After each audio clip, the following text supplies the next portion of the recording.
children need to feel safe, not only in school or at home, but with any instructor, especially dance instructors. It's a place where a lot of insecurity comes up, especially for women or girls or people who identify with the more feminine characteristics. And it's because we're in front of the mirror all the time.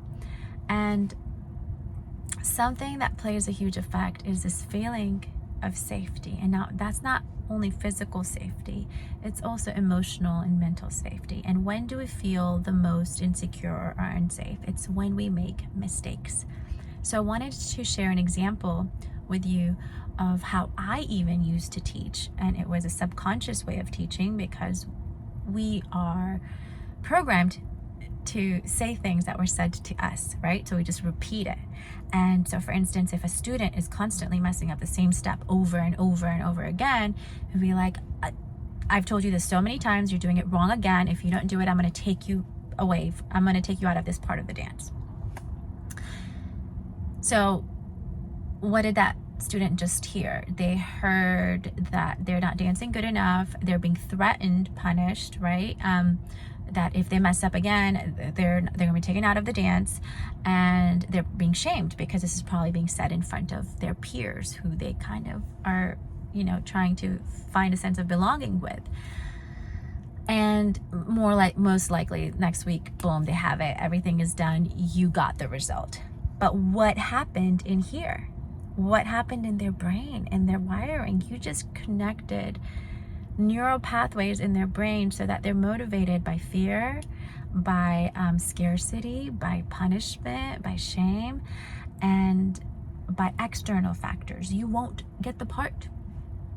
How is it scarcity, or how are you showing that their skills are limited? Because you're not empowering them because you believe in them. You're empowering them because you're going to take away something from them otherwise. So you don't really believe in their skill. You believe that they will only do this if something else is going to get taken away, right? Now here's what I've slowly evolved into the way I speak to my students, and this is a lot more conscious, because before my intention wasn't wrong. If you're doing this, your intention is not wrong. It's just so autopilot. You're doing it without thinking about it. So now that I'm conscious to the power of language and intention and how our brain is developing at an early age, as early as like 3, 4, 5, we have the power to really strengthen how their brain develops, right?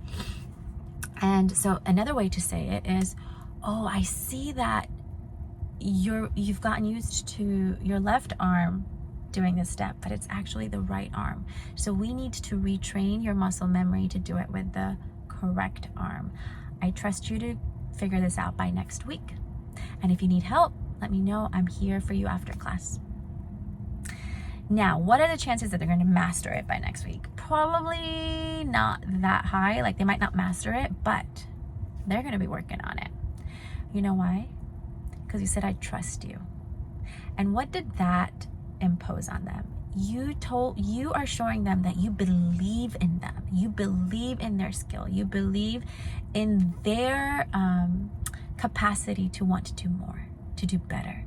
And you also educated them about their body. Like, yeah, my body is getting used to the left. So even though I know I should be doing it to my right, my body just wants to keep doing left. So I do need to rewire that in my brain and retrain my brain to do that. So you're educating them about their body. You're showing them that they have this incredible, abundant capacity to work and do better. And you're creating this really safe and secure relationship where you're saying, I trust you.